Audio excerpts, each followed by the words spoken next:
Assalamualaikum warahmatullahi wabarakatuh. A'udzu billahi minasyaitonir rajim. Bismillahirrahmanirrahim. Assalatu wassalamu ala rasulihil mabusi rahmatan lil alamin wa ala alihi wa ashabihi ajma'in. Amma ba'd. Pertama-tama tak lupa kita aturkan puja dan syukur kita kehadirat Allah Subhanahu wa taala yang telah memberikan kita limpahan nikmatnya sehingga kita dapat melakukan aktivitas kita pada kesempatan ini. Dan yang kedua kalinya, tak lupa kita haturkan sholawat beserta salam kepada junjungan alam Nabi besar kita Muhammad sallallahu alaihi wasallam.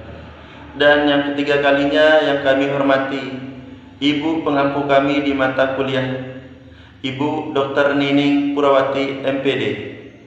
Baiklah, kami dari kelompok 1 akan menyampaikan materi kami yang berjudul Prosedur Kualitatif dan Penelitian Studi Kasus dengan anggota kami 1. Raden Dedi Irawan dengan nomor NIM 190104101. 2. Rohyatul Aili dengan nomor NIM 190104104. 3. Siti Nurhaida dengan nomor NIM 190104119. Pengertian penelitian kualitatif. Penelitian kualitatif adalah penelitian yang digunakan untuk meneliti pada kondisi objek alamiah, di mana peneliti merupakan instrumen kunci.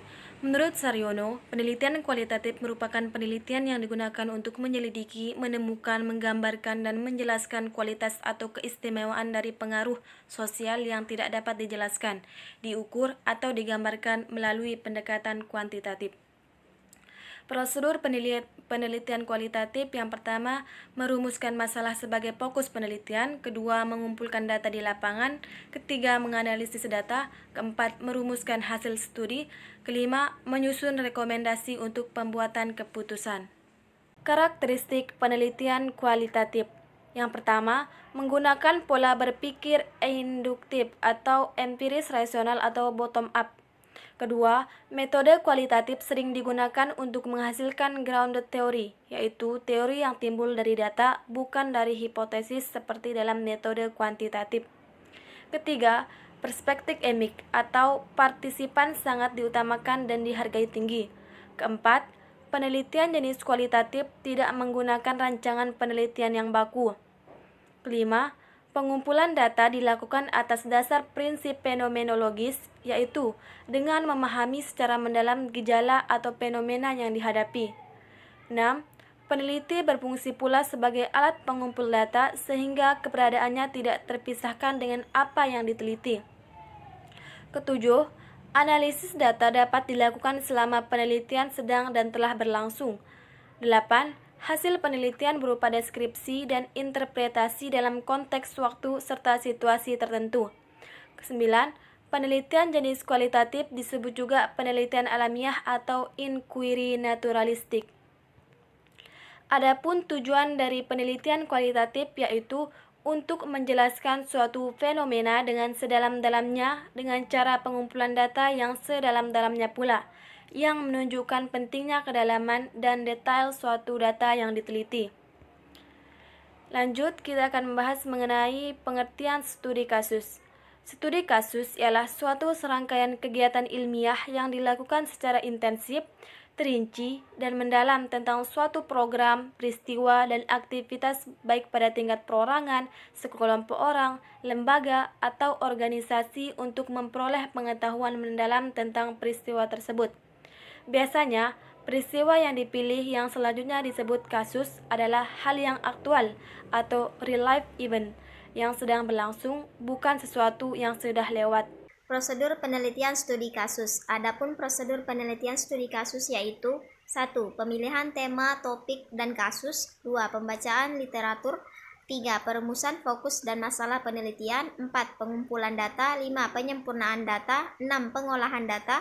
7. Analisis data. 8. Proses analisis data. 9. Dialog teoretik. 10.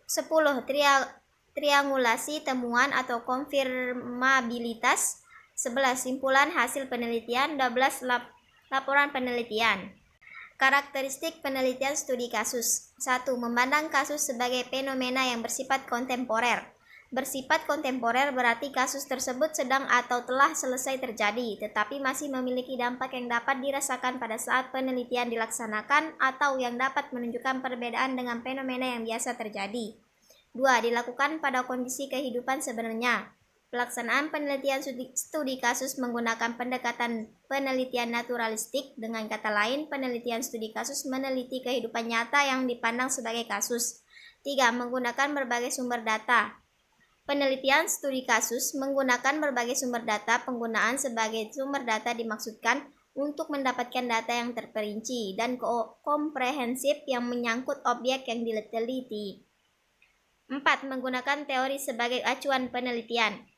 Penggunaan teori sebagai acuan dianggap dapat mengurangi orisinalitas temuan dari penelitian kualitatif. Tujuan penelitian studi kasus. Penelitian studi kasus bertujuan secara khusus menjelaskan dan memahami objek yang ditelitinya secara khusus sebagai suatu kasus. Stake 2005 menyatakan bahwa penelitian studi kasus bertujuan untuk mengungkapkan kekhasan atau keunikan karakteristik yang terdapat di dalam kasus yang diteliti. Kasus itu sendiri merupakan penyebab dilakukannya penelitian studi kasus. Oleh karena itu, tujuan dan fokus utama dari penelitian studi kasus adalah pada kasus yang menjadi objek.